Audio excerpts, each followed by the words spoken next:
Bueno, buenas tardes a todos. Gracias al Comité de IDEA, el Comité del Coloquio, por la invitación. Javier, Rosario, a toda la mesa. Me siento extraño, ¿no? La primera vez que vengo como ministro acá, así que bueno, vamos a ver cómo sale. Bueno, un poco la idea de la presentación. El título es intrigante, ¿no? Soy yo. Sos vos, no soy yo. Eso siempre es lo primero que llega, ¿no? Pero un poco la idea es tratar de mirar, yo traté de buscar algunos elementos que hagan a lo que tenemos que pensar o a esta idea convocante del coloquio que tiene que ver con los temas de cambio cultural. Entonces, bueno, un poco la idea es tratar de bucear sobre esos temas y ver cuál es el impacto o lo que tenemos que mirar desde el punto de vista de lo que estamos pensando como una agenda de desarrollo, ¿no? Cómo lo que tenemos que mirar. Y sobre qué tenemos que trabajar, sobre cuáles son las cuestiones que desde el punto de vista del gobierno, pero me parece que también de todo el funcionamiento de los distintos actores económicos tenemos que mirar. Yo creo que el tema que tenemos que atacar es tratar de salir de este, si quieren, tobogán o de este serrucho que ha sido la economía argentina en los últimos 50 años. Yo lo nombro mucho, hay un economista argentino que se llama Martín Rapetti, que a este cuadro le dice el día de la marmota. ¿Se acuerdan la película esa de que te levantabas todos los días y era igual, ¿no? Es como que Argentina cada 2 años vuelve a caer en un circuito donde parece que tenemos ese déjà vu que estamos viendo todos los temas que son iguales, ¿no? Digo, y la verdad es que esto lo que ha generado, o si quieren, lo que tenemos es una economía altamente inestable, que cada 2 años y medio o cada 3 se está repitiendo una crisis. En los últimos años se aceleró y cada 2 años y medio volvíamos a tener una crisis, que eso ha generado una baja tasa de inversión, una pobre tasa de inversión, que no ha permitido sostener el crecimiento del empleo formal. El empleo formal casi no ha crecido en los últimos años, con bajo nivel de productividad, y a su vez ha generado un mercado informal de casi 25% de desempleo informal, que claramente es la base donde se asientan los niveles de pobreza que tiene la Argentina. Entonces, si uno buceara en las causas o de alguna manera en cuáles fueron los problemas, hay múltiples problemas que se dan para haber tenido esa economía.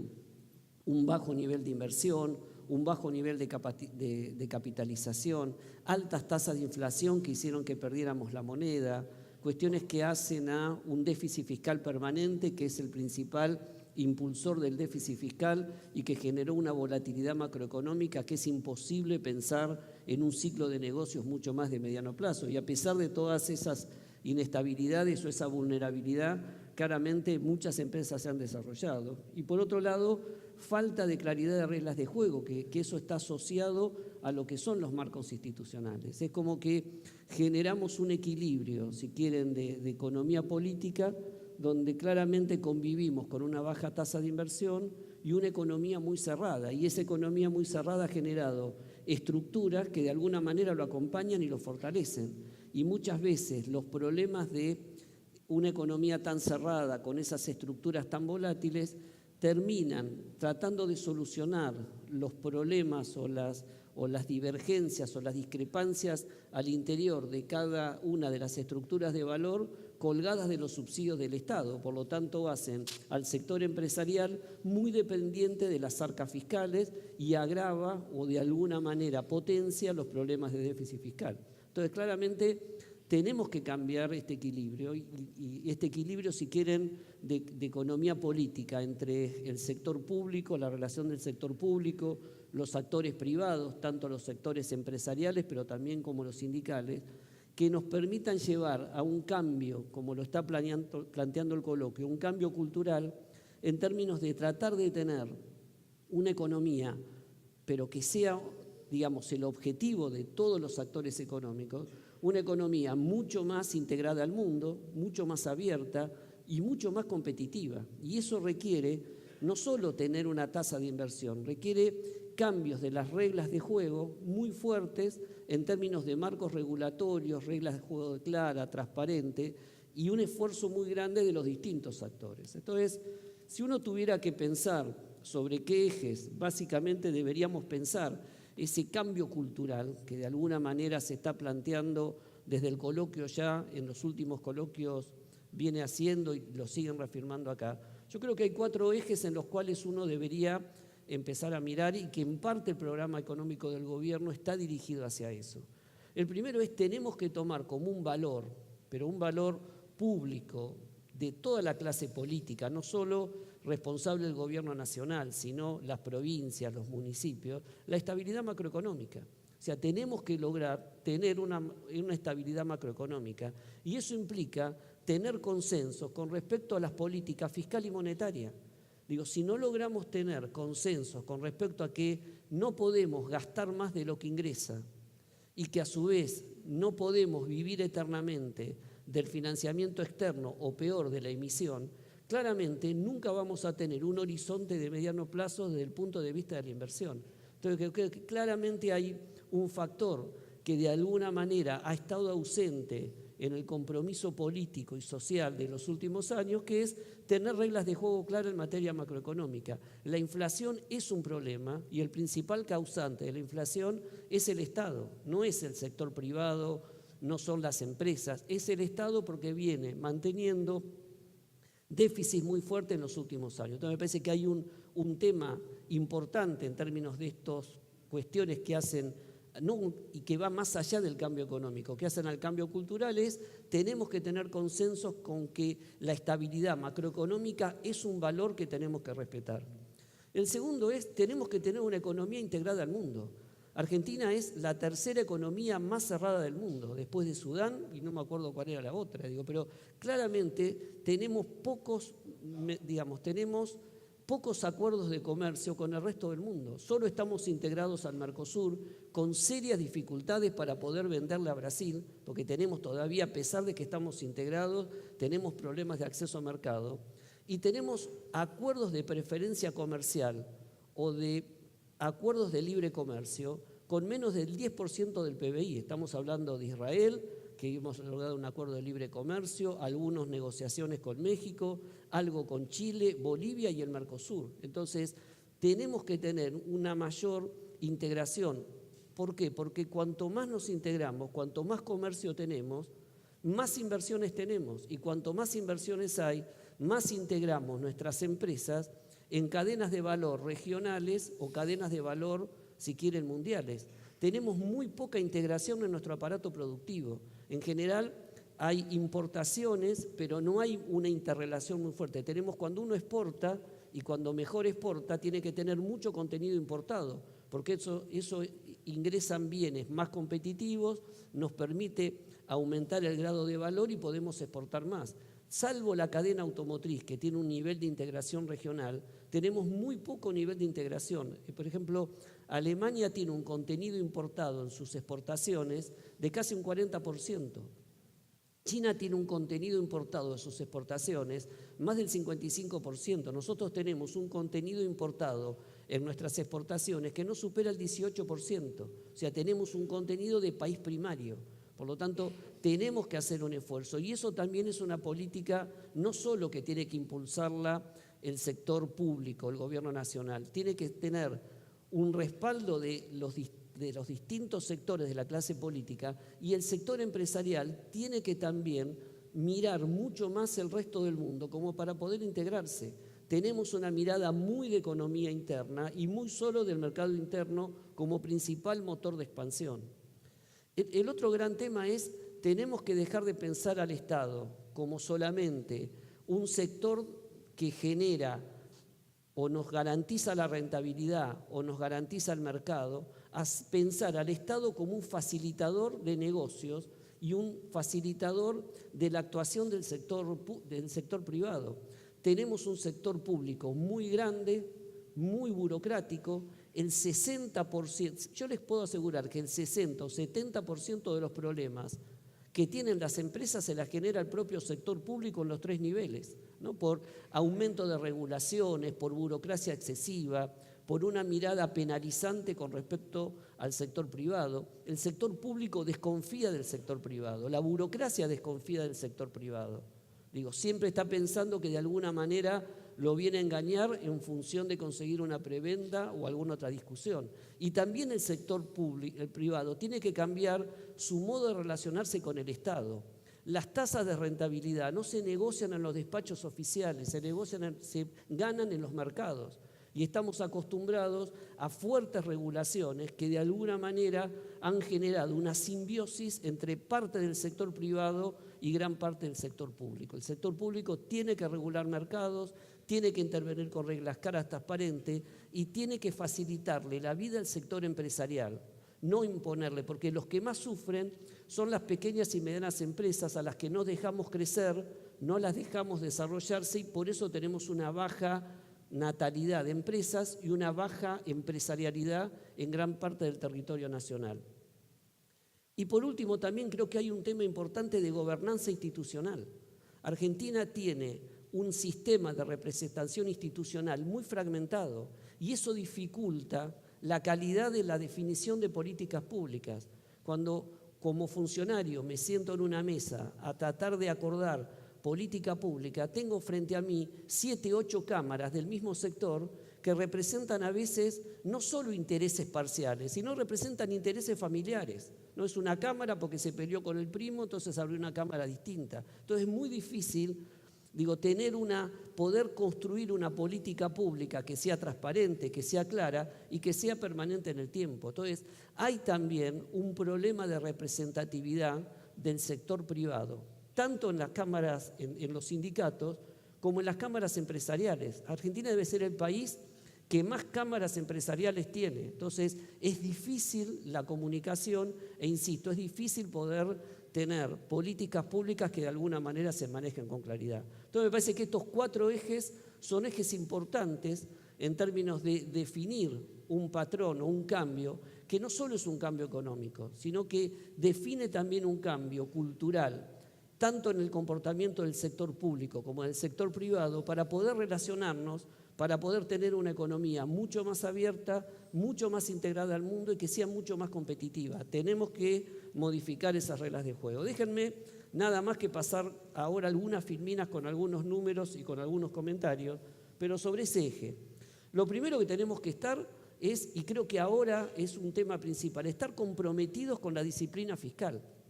Y esto, insisto, no es solo un tema del sector público nacional, es un tema de las provincias. Hoy tenemos que tener disciplina fiscal para poder de alguna manera dejar de, y lo estamos logrando, hemos terminado con el financiamiento del Banco Central hacia el sector público, por lo tanto esto va a permitir tener una baja fuerte de la inflación, pero la principal meta es vamos a cumplir el resultado fiscal. Este año tenemos que terminar con un déficit de 2,7 y tener un déficit de 1,3 el año que viene. Estamos totalmente comprometidos con esto, pero vemos también que muchas veces en esto no hay una total conciencia en mucha parte de lo que es el sector público, en especial muchos gobernadores, y en especial con el sector privado que tienen que acompañar de alguna manera esta resolución. ¿Por qué es importante? Porque la consolidación fiscal nos va a permitir eliminar el principal fuente de inflación, que es la emisión monetaria, y tener una macro estable. Sin una macro estable no hay una micro exitosa. Y la micro, una buena micro, no me permite corregir la macro. Por lo tanto, es una condición necesaria tener estabilidad macroeconómica. Y a veces algunas medidas que tomamos o que tuvimos que tomar en el transcurso de estos días quizás hasta suenen antipáticas, ¿no? Después si quieren podemos charlar del tema de los reintegros, pero claramente están apuntando a lo que es la consolidación del resultado fiscal. Estamos cerrando una negociación con el resto de las provincias, tenemos que tener un presupuesto 2019 aprobado y que respete la consolidación fiscal. ¿Por qué? Porque esta es la garantía de poder transitar una macro estable y que no volvamos al día de la marmota. En la medida que nosotros podamos transcurrir esta crisis, que lo estamos haciendo sin hacer cambios al programa económico. En general estas crisis se enfrentaban aumentando impuestos, interviniendo en el mercado de cambios, poniendo restricciones. Estamos manteniendo los lineamientos fundamentales del programa fiscal y del programa monetario. Es más, estamos acelerando la consolidación, aumentando lo que fue, pasamos de 3,2 a 2,7 para este año y vamos a cumplir el compromiso de 1,3. Pero es importante los temas de estabilidad fiscal porque son la condición necesaria como para poder tener un crecimiento sostenido en el mediano plazo. La otra cuestión de cambio es, no podemos seguir atados, yo les decía, en términos del mundo. Entonces, en este sentido, el programa de apertura de mercados de alguna manera sigue abierto. Este año, en los últimos años, hemos abierto casi 70 mercados. Fíjense lo que ha pasado con el caso de la carne, el tema de la carne. Se han sacado todas las restricciones que tenía ese mercado y se abrieron 2 mercados importantes, el de Japón y el de China, y ya las exportaciones crecieron un 60%, se habilitaron más de 27 frigoríficos para exportar. El otro día me comentaba Alicia, la ministra de Producción de Santa Fe, ya se vendieron 3 frigoríficos que fueron comprados por empresas, por firmas chinas para poder exportar. O sea, en la medida que podamos consolidar la apertura de mercados, esto genera arrastre y ganancias de comercio para el resto. El otro tema, y ya para ir terminando, tiene que ver con un Estado básicamente facilitador. Estos son los temas que hacen a la competitividad. Nosotros tenemos un programa fuertísimo de desburocratización. La burocracia es el animal que mejor se esconde en la naturaleza. Con uno no crea, está ahí dando vueltas. Entonces, detectarla, bajar trámites. Estamos avanzando muy fuertemente en todo lo que son los trámites a distancia. Esto le saca horas de gestión ante el sector público a gran parte del sector empresarial. El 30 de noviembre ponemos en marcha la primera etapa de lo que es la BUCE, que es la Ventanilla Única de Comercio Exterior. Más de 50 organismos ya están conectados a la red y estamos trabajando fuertemente en aduana y la FIP para poder facilitar todo lo que tiene que ver con los trámites de comercio exterior. Queremos tener una mayor facilitación, pero queremos alivianarle la vida al sector empresarial, que dedique esas horas que antes las dedicaba básicamente con el sector público a poder estar dentro de sus empresas y a poder avanzar con esto. Y por último, yo les decía, tenemos que trabajar en temas que hacen a una mejor gobernanza institucional. Necesitamos más instituciones, pero que sean mucho más fuertes, que sean representativas, donde representen los verdaderos intereses de cada uno de los sectores empresariales. Tenemos que tener formas de relacionamiento mucho más modernas y que sean mucho más transparentes. No podemos, tenemos que dejar atrás este pasado que estamos viviendo ahora con los temas de los famosos cuadernos Gloria. Tenemos que tener, eso es el resultado de un capitalismo de amigos que no lleva a ningún tema de inversiones permanentes y que sean transparentes en el tiempo. Entonces, tenemos que tener también, no podemos tener discrecionalidad.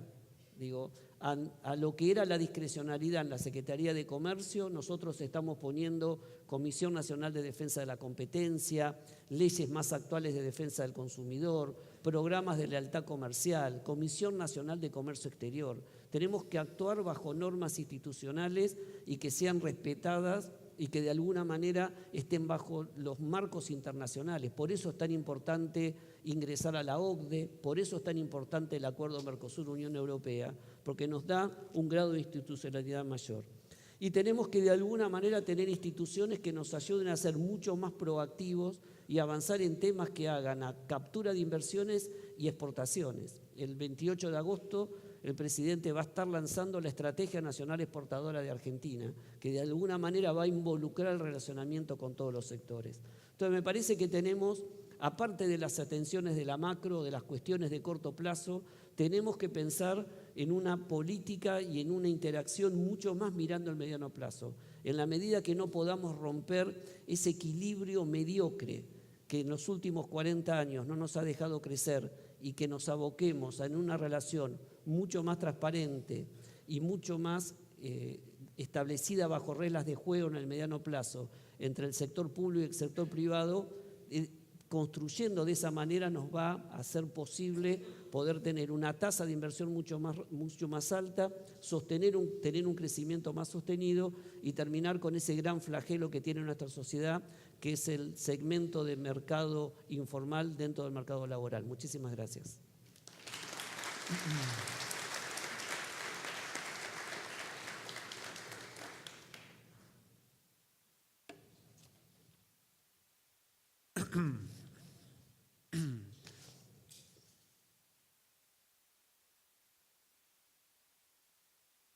Dante, en un momento de tu presentación hiciste alusión concretamente a la reducción de los reintegros a la exportación de productos agroindustriales. Sé que es un tema de coyuntura y por ahí tu presentación estuvo volcada hacia largo plazo, pero no quiero dejar pasar esta pregunta. Lo que pregunta concretamente es el razonamiento de si esos reintegros a la exportación compensaban en parte lo que los países de destino cobraban cuando se ingresaba productos de valor agregado, una botella de vino contra granel y demás. La pregunta concretamente hacia vos es, ¿no deberíamos procurar que bajen esas barreras en lugar de desproteger a las industrias? Dos temas. Primero, los reintegros a la exportación es básicamente devolución de impuestos internos. Esos impuestos internos en general, el peso se reparte según la cadena, 50% eran impuestos nacionales, 50% eran impuestos provinciales. Hay cadenas que tienen quizás más peso del sector nacional, hay cadenas que tienen más peso del sector provincial. Cuanto más agregación de valor hay, por el efecto cascada de ingresos brutos, a lo mejor, no tanto agregación, sino procesos de manufactura, por el impacto de ingresos brutos, por ahí tiene más peso lo que son los impuestos provinciales. En general, siempre los reintegros que son devolución de impuestos han jugado contra los problemas de tipo de cambio, ¿no? Si ustedes recuerdan, en el año 2016, de alguna manera, si recuerdan, a finales de los 90 llegaron a ser casi planos y hasta 12% del total de lo que eran las exportaciones era reintegro. Después se bajaron cuando vino la gran devaluación. En el año 2016 el gobierno también corrigió al alza, en especial para MOA y para algunas MOI. Y ahora lo que estamos viendo es lo siguiente. ¿Cuál fue la readecuación que hicimos con los reintegros? Con esto, ¿qué quiero decir? No es un subsidio para enfrentar problemas de restricción a la entrada a un mercado, sino es básicamente bajo la idea de no podemos exportar impuestos, lo que estamos haciendo es devolviendo esa carga de impuestos. ¿Qué es lo que estamos observando ahora en esta readecuación? ¿Qué criterios tuvimos en cuenta? Aparte de la necesidad de evaluar y darle más consistencia o consolidación fiscal al programa fiscal de este año. Por un lado, tuvimos en cuenta que el año que viene el mantenimiento de la reforma fiscal y la reforma tributaria iba a ser bajar la carga impositiva en casi 1,5 puntos entre los impuestos a los débitos y los créditos y la baja de lo que era ingresos brutos. Por lo tanto, en parte, si querés, adelantamos parte de esa baja. Segundo, que el tipo de cambio real ha cambiado. Piensen que el año pasado estábamos en noviembre con un tipo de cambio que tocaba los 17 pesos. Hoy tenemos un tipo de cambio de 30 que casi ha barrido lo que es el atraso cambiario. Hoy el tipo de cambio real ajustado por reintegros es 26% más alto que el promedio 2011-2015. Entonces, por lo tanto, también tuvimos en cuenta el tema del reintegro. Otro dato, el tema de lo que es el nuevo tipo de cambio esta nueva etapa del tipo de cambio. Otro criterio que tuvimos en cuenta fue proteger al entramado PYME, o sea, allí donde había sectores con mayor concentración de empresas PYME, tratamos de que la baja de reintegro sea menor.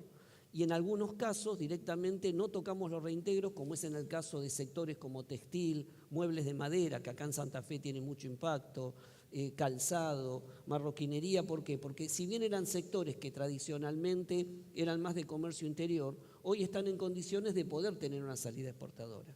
Y claramente lo que miramos fue, quizás castigamos un poco más a industrias que son netamente extractivas o industrias de insumos donde tienen una poca agregación de valor o pocas etapas manufacturadas desde el momento que ingresan los insumos hasta el momento de procesamiento. Entonces, bajo este criterio, temas como por ejemplo el aluminio, el acero, lo que tiene que ver con minería, pesca, de alguna manera hicimos una baja más fuerte de los reintegros y tratamos de proteger lo que eran los sectores de entramado PYME. Y otro de los factores que agregamos es, cuando uno mira el universo de las empresas que exportan, el 80% de las empresas son PYME, pero representan menos del 20% de valor. Por lo tanto, la FIP, que muchas veces, o casi siempre, se retrasa en el pago de los reintegros, afecta mucho más, a pesar de que el valor es menor, que es menos del 20%, afecta mucho más al universo PYME. Entonces, lo que hicimos es, a partir de la cobertura que nos daba la ley PYME, reglamentamos que a partir de ahora la devolución de los reintegros para el segmento PYME es inmediata, con lo cual en parte cierta parte de la baja la compensamos con una mejora en el tema financiero. Entonces esto, si querés, son los criterios. Mañana ya va a estar publicado porque estábamos trabajando hasta ahora en la consolidación de los distintos valores. Esto me parece que tiene que ver con los reintegros. Eso no obsta que no sigamos trabajando en lo que decía, que tiene que ver con las barreras que estamos encontrando. Eso tiene que ver con dos grandes cuestiones. En general, todas las negociaciones uno plantea como una barrera el arancel, pero más que el arancel, todo lo que se llama convergencia regulatoria y acceso a mercados son los principales puntos que tenemos que discutir en una agenda de comercio internacional. Miremos el caso de Brasil. Tenemos arancel cero hace más de 20 años. Sin embargo, nos cuesta mucho entrar. ¿Por qué? Porque cada vez que un producto tiene que entrar, tiene que cumplir con todas las normas y certificaciones que está pidiendo Brasil.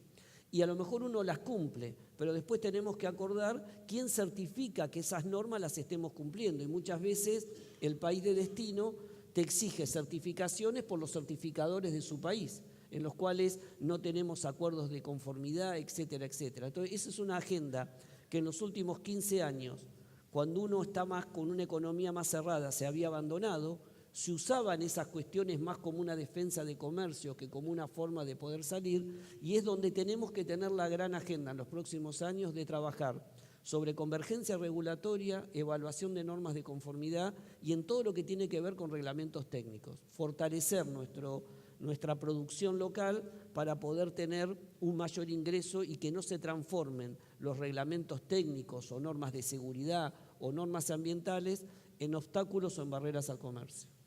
Perfecto. Retomo un poco lo que decías con relación al financiamiento PYME. Acá te preguntan concretamente, pensando en las pymes, ¿qué tipo de medidas pueden tomar para facilitar el financiamiento, el acceso a financiamiento, digamos? Oye, yo diría que hay que mirar dos cuestiones, el corto y el mediano plazo. Claramente, en el mediano plazo tenemos que tener la consolidación fiscal, tenemos que tratar de pasar básicamente lo que es esta crisis cambiaria como para que la tasa de interés pueda volver a los niveles normales. Hoy tenemos una tasa de interés que básicamente es una tasa de compromiso para poder frenar la crisis cambiaria y que de alguna manera, agravado con un mercado de capitales muy chico, ha hecho que la banca privada actúa casi procíclicamente, ¿no? No solo hay un problema de tasa, sino también en muchos casos hoy en el corto plazo tenemos un tema de acceso. Entonces muchos bancos han restringido, no digo en forma voluntaria, pero es la teoría del equilibrio parcial que te deja bien posicionado, pero arruina el equilibrio general. Me parece que este sector no está muy bien, entonces por lo tanto le restringís el crédito y de alguna manera generás la profecía autocumplida. Entonces, lo primero es equilibrar la macro, salir de esta crisis y poder que de alguna manera el central pueda empezar de alguna manera a trabajar sobre la baja de tasas. ¿Qué es lo que estamos haciendo en el corto? Por un lado estamos tratando de dar liquidez a la cadena de pagos, tratando de generar en función, y esto lo estamos trabajando con los bancos públicos, tratar de tener líneas que atiendan a lo que hace la cadena de pagos de corto plazo. Por otro lado, pensando en las pymes o pensando en las pequeñas y medianas empresas, estamos trabajando en temas de mayor inclusión. Hicimos modificaciones al sistema de garantías recíprocas a fin de poder dar más cobertura a ese sector. Hoy solamente en Argentina hay 14.000 pymes que pueden estar tomando créditos con garantías del sistema de la CSGR. Nosotros pusimos incentivos en la nueva normativa para que tengan mayor inclusión trabajando con los bancos y queremos lograr que por lo menos el año que viene más de 25.000 pymes estén cubiertas, pero por lo menos cambiar ese sistema de normativa. Y el otro tema que estamos trabajando ahora hemos hecho un acuerdo con todas las compañías de seguro, ahí la gente de la Superintendencia de Seguro, Pasos, ha trabajado junto con nosotros estos días y mañana vamos a lanzar un fondo, un fideicomiso que va a estar fondeado por las compañías aseguradoras como para poder trabajar básicamente en todo el mercado de cambio de cheques, que hoy es la principal preocupación que tienen las pymes, en especial por lo que ha sido que se ha resentido mucho la cadena de pagos. Estas son acciones de corto. Ahora, en el mediano plazo, la forma que tenemos de mejorar la inclusión es una macro que empiece a generar una economía mucho más sana, empezar a generar instrumentos de mediano plazo como el sistema de garantía. Estamos trabajando en hacer modificaciones en cambios regulatorios para que las empresas puedan de alguna manera formalizarse mucho más rápidamente, como para que también el sistema bancario privado deje de actuar tan procíclicamente y pueda de alguna manera acompañar mucho más al sector privado. Retomo también para algo que decías con esta cuestión de darle más agilidad a lo que es procesos, procedimientos y trámites de empresas. La pregunta concreta acá es, dicen, integrar productos del exterior para exportar es imposible, hay muchas horas hombre para gestiones y al exportar retenciones del 5% más un 0,75 masiva y demasiadas gestiones. ¿Cambiarán esto? ¿Hay algún tipo de iniciativa para mejorarlo? Cuando uno habla de cambio cultural, yo creo que el gran cambio cultural que tenemos que hacer, y esto es responsabilidad del gobierno nacional, pero también acompañamiento del sector privado, es dejar de pensar a la aduana como un instrumento de recaudación y que la aduana tiene que ser un facilitador del ingreso y salida de mercaderías. Y esto que parece simple o una verdad de perogrullo es la gran transformación institucional que hay que hacer en la aduana, donde de alguna manera hay burocracias que o se ha utilizado la aduana solo con fines fiscalistas o con fines de frenar el contrabando o de estupefacientes, por llamar así, y no ha logrado ser un instrumento ágil para el ingreso y la salida de mercaderías. Entonces, ¿qué instrumento nosotros estamos utilizando y estamos avanzando para poder facilitar el comercio exterior? Es la ventanilla única de comercio exterior, que les puedo asegurar que se van a llevar una sorpresa cuando la vean en funcionamiento. Estamos teniendo en este momento más de 120 personas que están trabajando en temas de sistemas. Hemos conformado una mesa el año pasado que ha avanzado en todo lo que ha sido la digitalización de la actuación de la aduana con todos los organismos, con los terceros organismos intervinientes. Piensen que sobre la aduana tiene que interactuar para Expo Impo con montones de organismos del propio sector público, ADMAT, el INAL, la FIP. Bueno, digo, la lucha que ha sido poder de alguna manera avanzar, sacando trámites, poniendo todo en sistemas, se ha avanzado en esta primera etapa y ahora se está avanzando en la etapa donde todo el despacho de mercaderías, esto que hacen los despachantes, que es todos los temas de verificación, comienza a desburocratizarse. Estamos por sacar un decreto donde le vamos a dar a los organismos que intervienen, interactúan con la aduana 6 meses para decir qué parte de los 2.000 trámites que hoy se están exigiendo, cuáles son los que realmente valen o no. Porque hay muchos trámites que se piden porque se pedían durante años y no sabíamos cuál era la validación que tenían. Entonces va a haber una etapa de 6 meses para que se valide. Nosotros pensamos que esos 2.000 trámites que hoy están dentro, que están en el total de la aduana, yo creo que muchos de ellos se van a poder caer, o por lo menos pensamos que un universo de menos del 40% va a estar, y vamos a trabajar en la informatización de todo ese sector. Nosotros queremos el 30 de noviembre estar poniendo en marcha la primera etapa de la ventanilla única de comercio exterior. Hoy pueden entrar, pero es nada más que un acceso a sistema informativo que les permite conocer valor de la exportación, nomenclador, etcétera. Pero a partir del 30 de noviembre va a estar operativa esta primera etapa, que va a ser toda la etapa previa a la exportación con las cuestiones de trámites con terceros organismos a la aduana, se va a hacer todo a través de este sistema. Y en julio del 2019, el 90% de las mercaderías que se transen y más del 80% de todos los trámites van a estar volcados en esa ventanilla y van a poder hacerse las operaciones de ese sentido.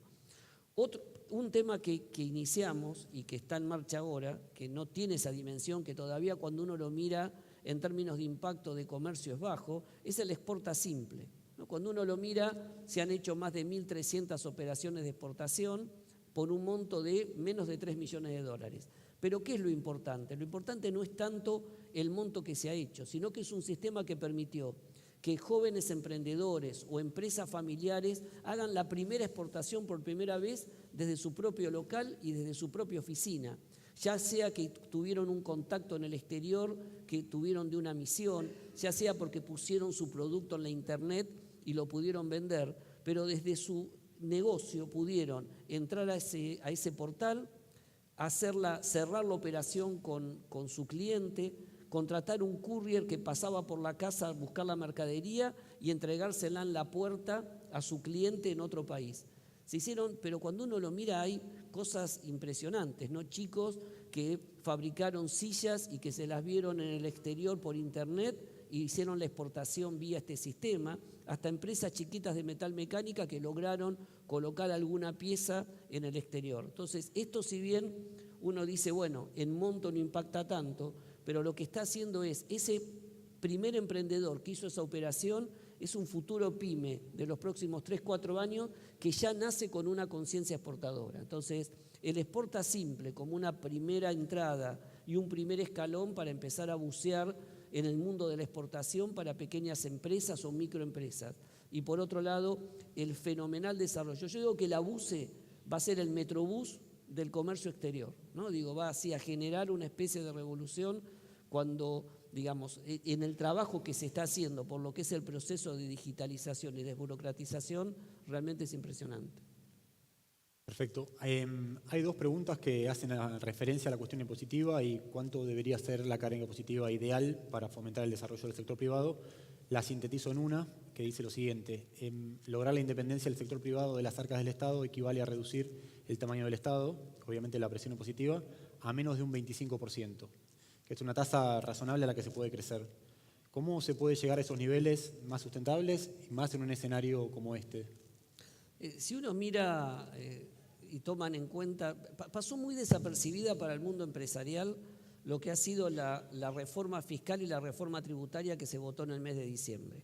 Si bien, ¿por qué? Porque primero hubo una trampita de algunos gobernadores que utilizaron ese espacio que hubo entre la concreción del acuerdo fiscal y la votación de la ley, que ponía un techo para ingresos brutos, y en vez de bajarlo los aumentaron, ¿no? Y a partir de ese techo lo empezaron a bajar. Pero la reforma fiscal, cuando lleguemos al 2022, va a haber bajado muy fuertemente la presión fiscal global, a niveles muy cercanos a ese 25% que se está hablando.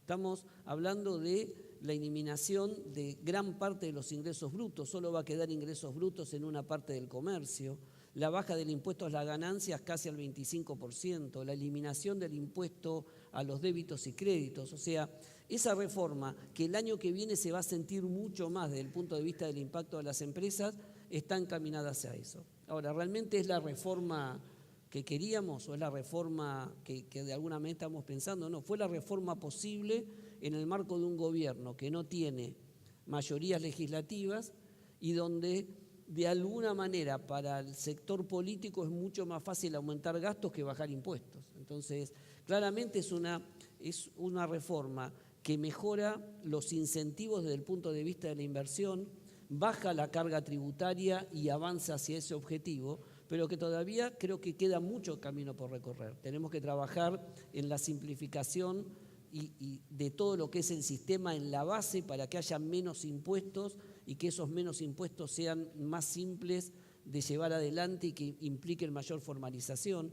Creo que hay que quitar, y esto no digo que creo, es la orientación que tiene esta reforma y que tiene el Ministerio de Hacienda, es que la carga impositiva esté más sobre las personas y menos sobre las empresas para que puedan ser mucho más competitivas.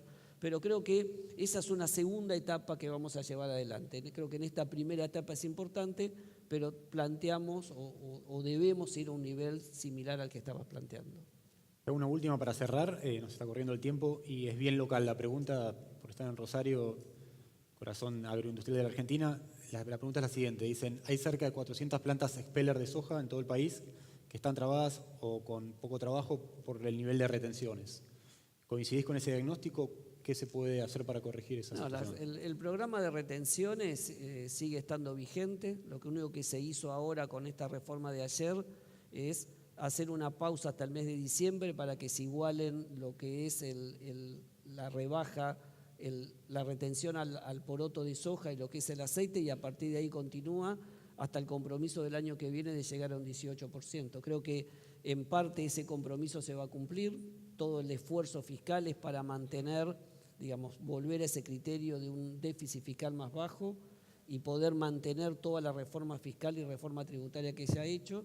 Y claramente tenemos que tratar de abrir y seguir impulsando todo lo que es la apertura de mercados para poder garantizar y buscar mucho más mercados y mucha más demanda para nuestros productos. Perfecto, bueno, estamos justito con el tiempo, así que agradecerte la presencia. No, al contrario, gracias a ustedes.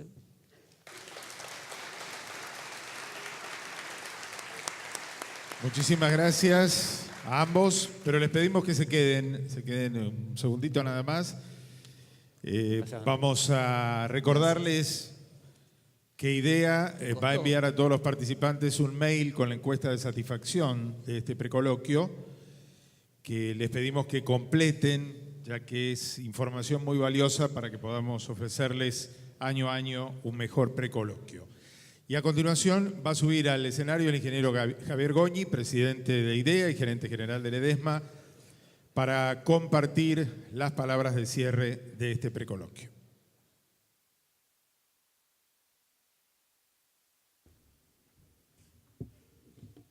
Bueno, hola. Bueno, muy buenas tardes a todos. Bueno, Dante, muchas gracias por acompañarnos. No, al contrario. La verdad que el ministro, antes de ser ministro, más, él estaba invitado a este precoloquio, no como ministro. Sí, sí. Pero la verdad que es una gran alegría tener a alguien en el ministerio que por lo menos ha aportado tanto idea, que sabe mucho, sabemos que sabe mucho la industria, conoce la realidad argentina, así que desde ya, como dijimos siempre, le deseamos todo lo mejor porque creemos que el país necesita gente con esta vocación. Bueno, primero me toca agradecerles a todos los presentes por haber participado. Realmente tuvimos una audiencia fantástica, casi 500 personas en la sala, más otras tantas siguiéndonos por streaming. También quiero agradecerle a todos los auspiciantes, que son los que permiten que IDEA siga trabajando, siga creciendo, siga poniendo todo esto tratando de aportar un granito de arena para tener un país mejor. Continuamos desde IDEA reafirmando el compromiso de generar estos espacios de diálogo con una visión federal y plural y creciendo y continuar creciendo como una voz activa del empresariado a lo largo de nuestro país. Desde todas las áreas de IDEA, no solamente desde el coloquio, desde la Escuela de Negocios, que este año cumple 50 años de actividad ininterrumpida, con el área o el sector de IDEA PYME. Hoy tuvo una reunión muy buena en Rosario a la mañana para fortalecer y continuar construyendo justamente junto a las pequeñas y medianas empresas que son motor del crecimiento del país, con IDEA Joven, capacitando a las nuevas generaciones de empresarios que van a tomar la posta y la responsabilidad de seguir buscando y construir el país que queremos. Y no puedo dejar de mencionar las redes de profesionales que realmente cada vez crecen más y son un motor y generación de propuestas, de ideas y de contenidos. El precoloquio, que estamos terminando hoy, es realmente un hito importante en el proceso de generación de contenidos de IDEA. Ustedes saben, y lo comentó Rosario, el armado del coloquio comienza en diciembre, cuando nos empezamos a reunir, a conversar sobre la temática, los conceptos, y el precoloquio es un hito porque se anticipa algunas de las discusiones, se construye sobre la realidad local y a partir de ahí se sigue desarrollando y se sigue creciendo. El desafío que tenemos en este sentido, y lo mencionaron muy bien tanto Luis como Daniel en el primer panel, ¿no? Cómo trabajamos los temas de mediano a largo plazo, que son los que creemos importantes para el país, pero sin aislarnos de la coyuntura. Como decían, no maten al mensajero. Bueno, creo que encontrar ese delicado equilibrio es nuestro desafío, es bien importante. Y por eso creemos que justamente en este sentido, el concepto que hemos elaborado para este coloquio, la temática que está representada en cambio cultural, soy yo, es ahora. Insisto, cambio cultural, soy yo y es ahora, es bien apropiado a la realidad que estamos viviendo y creemos que este es el camino para salir y tener la Argentina que todos deseamos. Durante la jornada de hoy se hizo un buen análisis de la situación coyuntural, política y económica. Creo que el panel de transición energética nos ilustró a muchos que probablemente no conocíamos la potencialidad real, con casos concretos que tenemos en nuestro país para realmente no solamente soñar, sino tener un país distinto. Casos concretos. Creo que son ejemplos a imitar y que a todos realmente nos inspiran.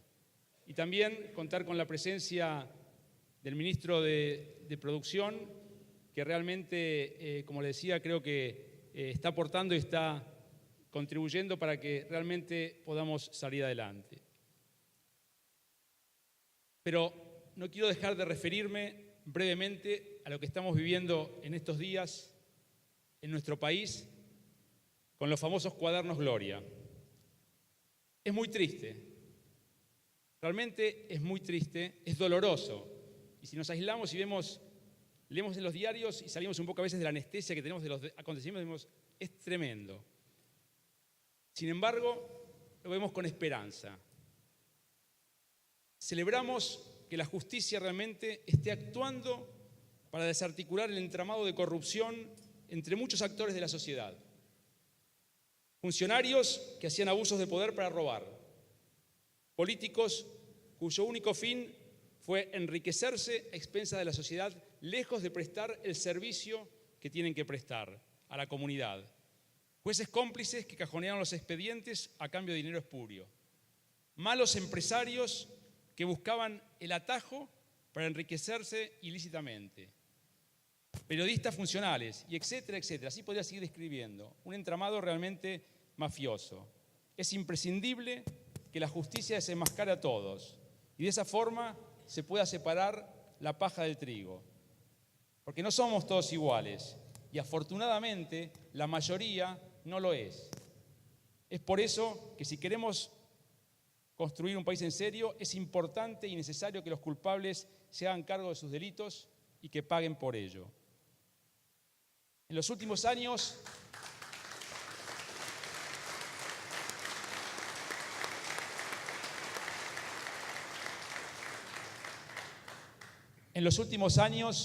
desde IDEA, hemos planteado los temas de justicia, institucionalidad y transparencia con firmeza y desde muchos ángulos. Es más, está en el estatuto de la institución que tiene más de 54, 55 años de historia, están presentes estos valores. Sin ir más lejos, en el coloquio 51 del año 2015 se habló de financiamiento de la política, los argentinos y la ley, reflexiones sobre la ética y los valores de los dirigentes sindicales y empresariales. En el 2016 tuvimos un panel dedicado a la transparencia como condición de institucionalidad. Y en el 2017, enmarcado en el Transformándonos, que fue el concepto del coloquio, Miguel Piedecasas presentó los resultados de la auditoría de la Justicia Federal.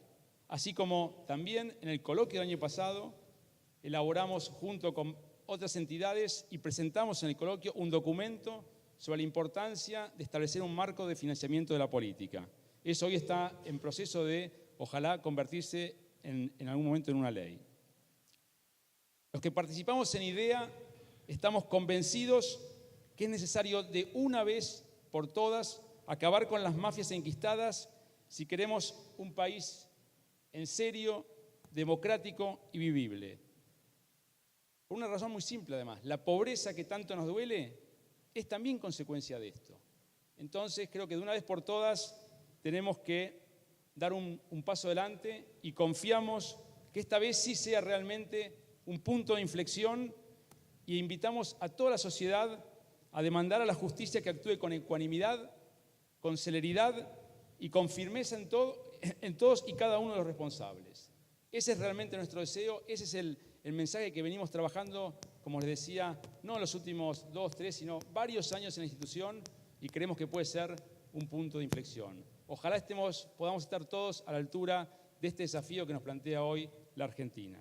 Muchísimas gracias.